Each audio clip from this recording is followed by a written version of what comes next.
Evil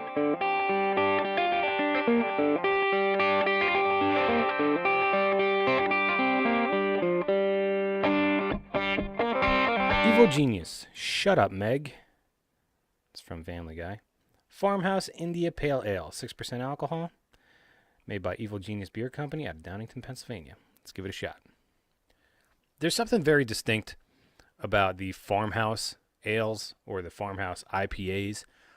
They have this great, almost wheat flavor behind it. There's this it almost like this grainy taste behind it, like almost like it's a wheat ale, but it's so pleasant. It really is. I've had beers in the past before where I've not really liked them, and then they've came out with a farmhouse ale, and I thought, okay, I'm gonna give it a shot, and I try it, and there's just something tweaked about these farmhouse ales that changes the flavor in a very positive manner, and I actually enjoy it. I've actually had my girlfriend, who's a very, very laid back, very toned down drinker, doesn't much care for the flowery IPA beers or the hoppy beers. And I've had her drink farmhouse ales before, thinking that she would be completely miserable doing it, and she actually enjoyed it. This one kind of falls into that category. I wouldn't say it's overly pleasing, but I'm not going to say it's totally displeasing. There is something nice about this beer. It says that it has a little bit of citrus in it. You do kind of get a little bit of that tweak, but there's not enough to really understand it. To me, it's just a farmhouse IPA. I'm not, again, I don't want to use that in a negative tone. You're not going to be blown away by any kind of flavor characteristics in this beer. There's nothing that's going to be overly negative either.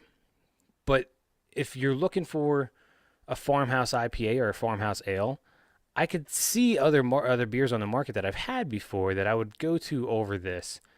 If this was readily available, sure, I would go to it. But if I saw something else right next to it that I know for a fact is better, this one wouldn't have a chance. To me, this is just a farmhouse ale.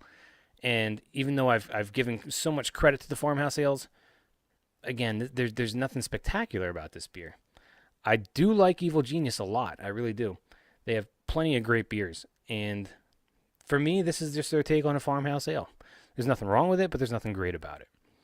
My drinkability on this, I could see this probably as a year-round. Farmhouse ales kind of have that everlasting kind of taste about it. You're really not getting anything too crazy about chocolate or vanilla notes or anything crazy fruit flavor that would really categorize it and implement it being in a certain part of the year where you'd want to drink it. I could see 2 or 3 of these. There's nothing crazy flavorful about it in either direction to make it positive or negative. It's just kind of a farmhouse ale. And it's not overly heavy. It's not overly bitter. It's just kind of an ale. So that's why I would say 2 or 3 of these. On a scale of 1 to 10, I'll give it a 5. Again, it's just kind of middle of the road. There's nothing overly fancy about it, but I think that was their point. I want to give them credit to that. I think they were just legit trying to make just a farmhouse ale and not try to do anything to either ruin it or to make it overly exaggerated. I think they were just trying to sell a product to the consumer that was exactly how it's advertised. I think they hit the nail on the head. So again, that's Evil Genius Beer Company. Shut up, Meg. Farmhouse India Pale Ale, 6% alcohol. Hey guys, if you like that, why don't you head on over to my YouTube channel where I do more beer reviews, where I do all the drinking and you do all the listening and judging. I don't know how that's fair, but you're welcome.